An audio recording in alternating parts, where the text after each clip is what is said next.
ঈশ্বরের সাথে তর্কের সময় বেঁচে থাকার কারণ খোঁজার সময়ে রবীন্দ্রনাথ নিজে বলেছিলেন, শোক এবং সৌন্দর্য আমার কাছে একই।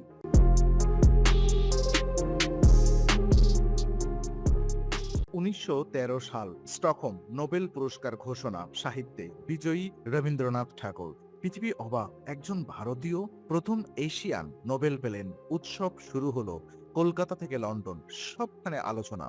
কিন্তু সেই উৎসবের মাঝে কেউ জিজ্ঞেস করেনি এই মানুষটা এতদিন কোথায় ছিলেন, কি দিয়ে গেছেন তার জীবনে, কতটা অন্ধকার পেরিয়ে এই আলোয় এসেছেন। ১৮৮৩ থেকে ১৯১৩, ৩০ বছর রবীন্দ্রনাথের জীবনের সবচেয়ে অজানা অধ্যায়, সবচেয়ে বেদনার অধ্যায়।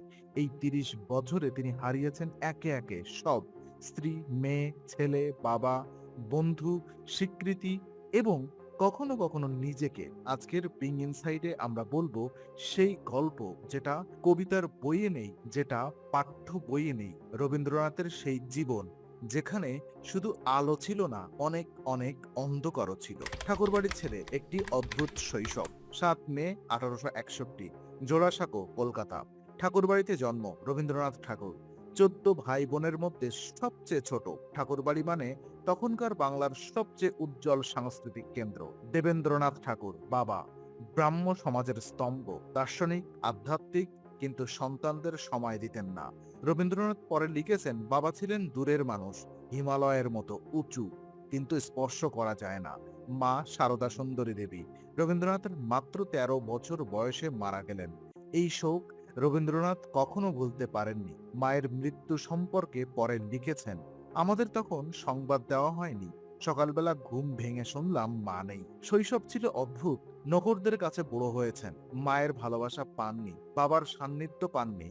বড় ভাই বোনরা নিজেদের জীবনে ব্যস্ত এবং স্কুলে যেতেন না, কারণ স্কুলের নিয়ম কানুন তার সহ্য হতো না। Oriental seminary, normal school, Bengal academy, একের পর এক স্কুল, কোথাও টিকলেন না। বাড়িতে শিক্ষক, কিন্তু মন পড়ে থাকতো বাগানে, আকাশে, বৃষ্টিতে।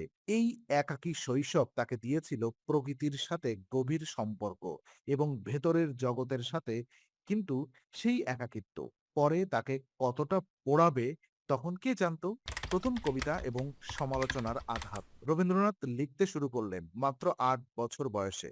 প্রথম কবিতা ১৫ বছর বয়সে, প্রথম প্রকাশিত রচনা অভিলাষ তত্ত্ববোধিনী পত্রিকায়। কিন্তু ঠাকুরবাড়িতে প্রতিভাবান মানুষের অভাব নেই। বড় ভাই জিতেন্দ্রনাথ দার্শনিক, কবি, জ্যোতিরিন্দ্রিয়নাথ নাট্যকর, সঙ্গীতজ্ঞ, সত্যেন্দ্রনাথ প্রথম ভারতীয় আইসিএস অফিসার। এই ভাইদের ছায়ায় ছোট রবি ছিলেন অদৃশ্য। এবং যখন লিখলেন, সমালোচনা শুরু হলো, তখনকার বাংলা সাহিত্যের প্রতিষ্ঠান ছিলেন বঙ্কিমচন্দ্র চট্টোপাধ্যায়। রবীন্দ্রনাথ একবার বঙ্কিমচন্দ্রের কাছে গেলেন নিজের লেখা নিয়ে। বঙ্কিমচন্দ্র পড়লেন এবং বললেন, এখনো কাঁচা। এই কথা রবীন্দ্রনাথের বুকে গেঁথে গেল। সারা জীবন তিনি বঙ্কিমচন্দ্রকে শ্রদ্ধা করেছেন, কিন্তু সেই প্রথম মুখোমুখিতে একজন তরুণ কবির আত্মবিশ্বাস টলে গিয়েছিল। এর পরেও লিখলেন। ১৮৭৮ সালে ইংল্যান্ড গেলেন ব্যারিস্টারি পড়তে, কিন্তু পড়াশোনায় মন বসলো না। ফিরে এলেন অসম্পূর্ণ, কোনো ডিগ্রি নেই, কোনো পেশা নেই, শুধু কবিতা, যেটা নিয়ে সবাই বলছে কাঁচা, অপরিপক্ক। বিয়ে এবং শান্তির স্বল্পকাল। ১৮৮৩ সাল, রবীন্দ্রনাথের বয়স ২২। বিয়ে হলো মৃণালী দেবীর সাথে। মৃণালীর বয়স তখন মাত্র ১০, রবীন্দ্রনাথের চেয়ে ১২ বছরের ছোট। এই বিয়ে কতটা সুখের ছিল। রবীন্দ্রনাথ নিজে তার জীবন স্মৃতিতে মৃণালিনী সম্পর্কে খুব কম লিখেছেন, কিন্তু যা লিখেছেন তাতে বোঝা যায় মৃণালিনী ছিলেন শান্ত, সহনশীল এবং রবীন্দ্রনাথের সাহিত্যকর্মের নীরব সহযাত্রী। রবীন্দ্রনাথ যখন পদ্মার বোটে থাকতেন, লিখতেন, মৃণালিনী সংসার সামলাতেন। রবীন্দ্রনাথ যখন শিলাইদহে, মৃণালিনী কলকাতায়। এই দূরত্ব শারীরিক, কিন্তু হয়তো মানসিকও। রবীন্দ্রনাথ একবার লিখেছিলেন, সংসারের মধ্যে থেকেও আমি একা। এই একাকিত্বের কথা কি মৃণালিনীর কথা মাথায় রেখে লিখেছিলেন? হয়তো, হয়তো নয়। কিন্তু মৃণালিনীর সাথে যে বছরগুলো কাটিয়েছিলেন, সেগুলো ছিল তুলনামূলক শান্তির, এবং সেই শান্তি বেশি দিন থাকেনি। শিলাইদহ, পদ্মার বুকে জন্ম নিল গান। ১৮৯১ সাল, বাবা দেবেন্দ্রনাথের নির্দেশে রবীন্দ্রনাথ গেলেন শিলাইদহে। পারিবারিক জমিদারি দেখাশোনা করতে। এই সিদ্ধান্ত রবীন্দ্রনাথ খুশি মনে নেননি। তিনি কবি, জমিদার হতে চাননি। কিন্তু শিলাইদহ তাকে দিল অপ্রত্যাশিত কিছু। পদ্মা নদী, বোটের ছাদে শুয়ে আকাশ, গ্রামের মানুষের জীবন, কৃষকের কান্না, বাউলের গান, এই সব মিলে রবীন্দ্রনাথের লেখায় এলো নতুন একটি স্বর।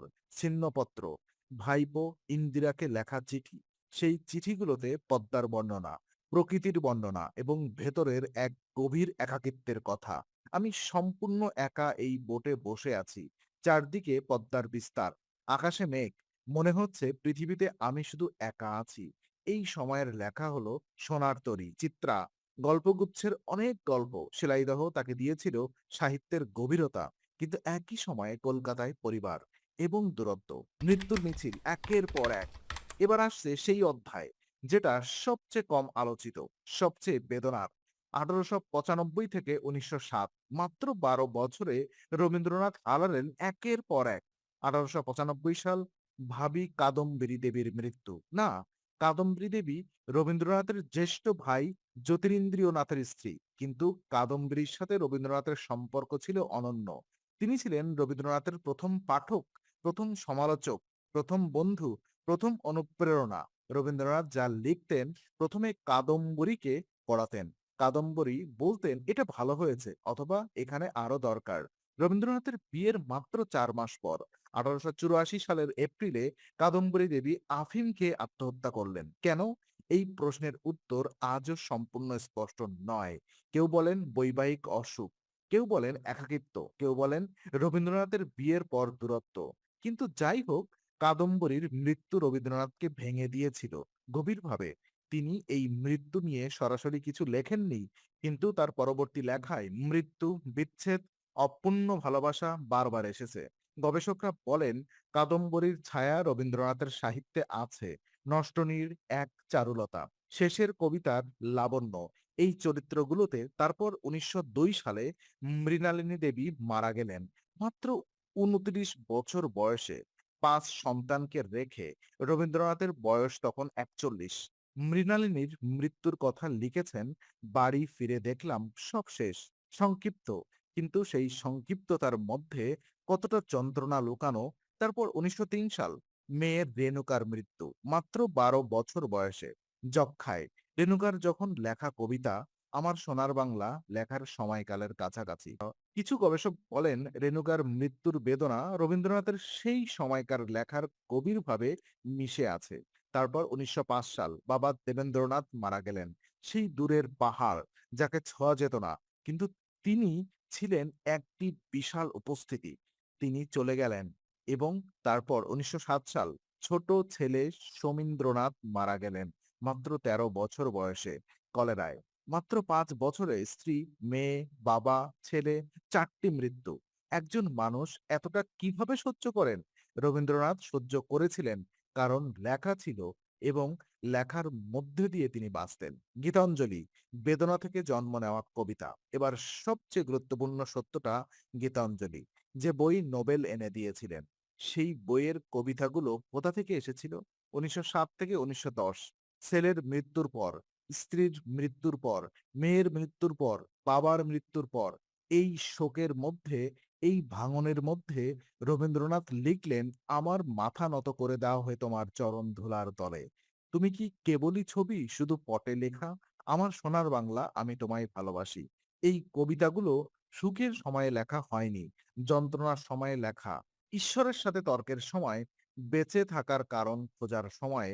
রবীন্দ্রনাথ নিজে বলেছিলেন, শোক এবং সৌন্দর্য আমার কাছে একই। গীতাঞ্জলির প্রতিটি কবিতায় একটি মানুষের হাহাকার আছে, ঈশ্বরের কাছে পৌঁছানোর আকুলতা আছে এবং মৃত্যুকে আলিঙ্গন করার প্রস্তুতি আছে। এটা আকস্মিক নয়, এটা সেই মানুষের কথা যিনি বারবার মৃত্যু দেখেছেন এবং মৃত্যুর সাথে কথা বলতে শিখেছেন। ইংল্যান্ড এবং ডব্লিউ.বি. ইয়েটের অপ্রত্যাশিত স্বীকৃতি। 1912 সাল, রবীন্দ্রনাথ অসুস্থ হলেন। জাহাজে ইংল্যান্ড যাচ্ছিলেন। জাহাজেই বসে গীতাঞ্জলি ইংরেজিতে অনুবাদ করলেন নিজেই এবং লন্ডনে পৌঁছে ডব্লিউ.বি. ইয়েটস এর সাথে দেখা। আইরিশ কবি, নোবেল জয়ী, ইয়ার্স গীতাঞ্জলি অনুবাদ পড়লেন এবং বললেন এটা পৃথিবীর সেরা কবিতাগুলোর একটি। ইয়ার্স নিজে ভূমিকা লিখলেন গীতাঞ্জলির ইংরেজি সংস্করণে এবং ইন্ডিয়া সোসাইটি প্রকাশ করলো। কিন্তু এখানে একটি অজানা গল্প আছে। রবীন্দ্রনাথ যখন লন্ডনে, তখন তার একটি ব্যাগ চুরি হলো। সেই ব্যাগে ছিল গীতাঞ্জলির অনুবাদের পাণ্ডুলিপি। রবীন্দ্রনাথ ভেঙে পড়লেন, কারণ সেই হস্তলিখিত পাণ্ডুলিপি ছিল একমাত্র কপি। তারপর অলৌকিকভাবে পাণ্ডুলিপি পাওয়া গেল লন্ডনের হারানো সম্পদ বিভাগে। কেউ জমা দিয়েছিলেন। চোর নিজেও জানতো না কি হারিয়েছিল। এই ঘটনাটি ইতিহাসের অন্যতম বিস্ময়। যদি পাণ্ডুলিপি না পাওয়া যেত, নোবেল পেতেন না রবীন্দ্রনাথ। নোবেলের পর যে উজ্জ্বলতা সবকিছু ঢেকে দিল। 1913 সালের নোবেলের পর রবীন্দ্রনাথ হয়ে গেলেন কিংবদন্তি। কিন্তু কিংবদন্তি হওয়ার মূল্য আছে। সেই মূল্য হলো মানুষ তোমাকে মানুষ ভাবে না, দেবতা ভাবে। এবং দেবতার কষ্ট থাকে না, ব্যর্থতা থাকে না, সন্দেহ থাকে না। কিন্তু রবীন্দ্রনাথের সব ছিল। নোবেলের পরেও 1919 সালে জালিয়ানওয়ালাবাগ হত্যাকাণ্ড। রবীন্দ্রনাথ ব্রিটিশের দেওয়া নাইটহুড ফিরিয়ে দিলেন। সাহসী পদক্ষেপ। কিন্তু তারপর নানা সমালোচনা। কেউ বললেন রবীন্দ্রনাথ রাজনীতি বোঝেন না।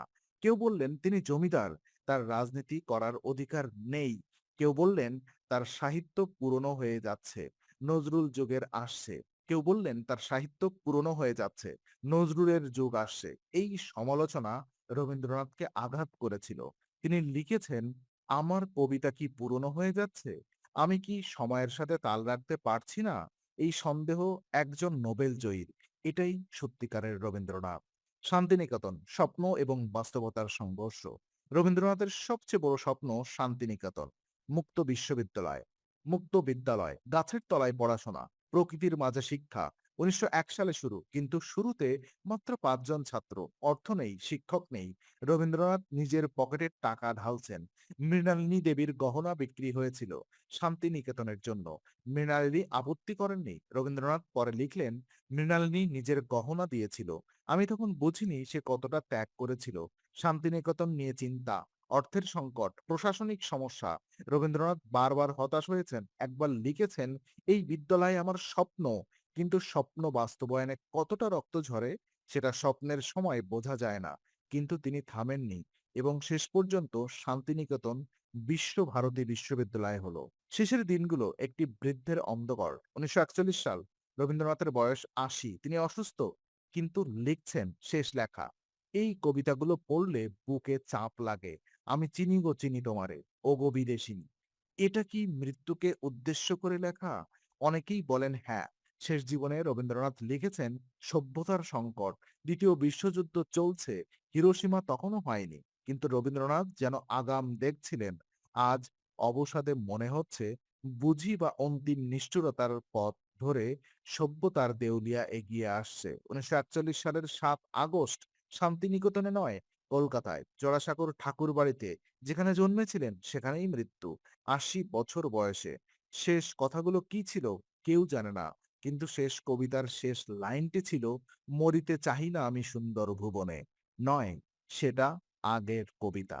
শেষ লেখার শেষ লাইন ছিল, তোমার সৃষ্টির পথ রেখেছ আকীর্ণ করি বিচিত্র ছলনা জালে, বৈচিত্র্যময় প্রতারণার জালে।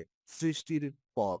হয়তো তিনি বলতে চেয়েছিলেন, জীবন প্রতারণা করে, কিন্তু সৃষ্টি করে যেতে হয়। যা আমরা শিখি এবং যা ভুলে যাই। রবীন্দ্রনাথকে আমরা পড়াই পাঠ্য বইয়ে, কিন্তু কি পড়াই? আমার সোনার বাংলা, একলা চলো রে, আমার মাথা নত করে দাও। কিন্তু এগুলো কেন লেখা হয়েছিল সেটা পড়াই না। কোন বেদনার মধ্যে লেখা হয়েছিল সেটা বলি না। কতবার ব্যর্থ হয়েছিলেন সেটা দেখাই না। আমরা দেখাই শুধু সাফল্য, শুধু পুরস্কার, শুধু নোবেল। কিন্তু সেই মানুষটিকে দেখাই না, যিনি মাত্র 41 বছরে বিধবা হয়েছিলেন। যিনি মেয়ের কবরে দাঁড়িয়ে কবিতা লিখেছিলেন, যিনি ছেলেকে হারিয়ে একা নদীতে বসেছিলেন, যিনি নোবেলের পরেও সন্দেহ করতেন আমি কি সত্যিই ভালো লিখি।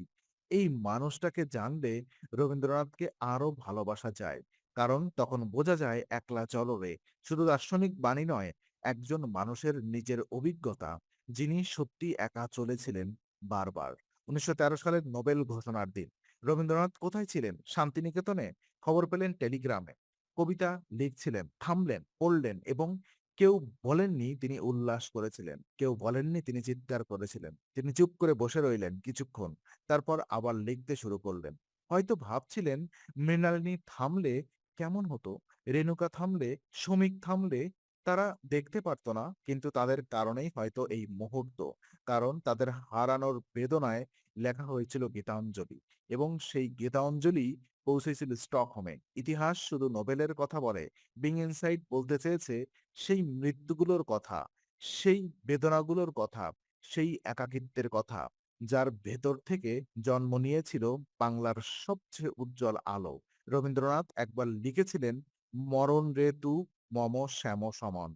মৃত্যু তুমি আমার প্রিয়তমের মতো।" একজন মানুষ যিনি এতবার মৃত্যু দেখেছেন, তার কাছে মৃত্যু হয়তো সত্যিই পরিচিত হয়ে গিয়েছিল। ভয়ের নয়, পরিচিতের। এবং সেই পরিচয় থেকেই এসেছিল সেই লেখা, যা মৃত্যুর পরেও বেঁচে থাকে। বিং ইনসাইড সত্যের সন্ধানে।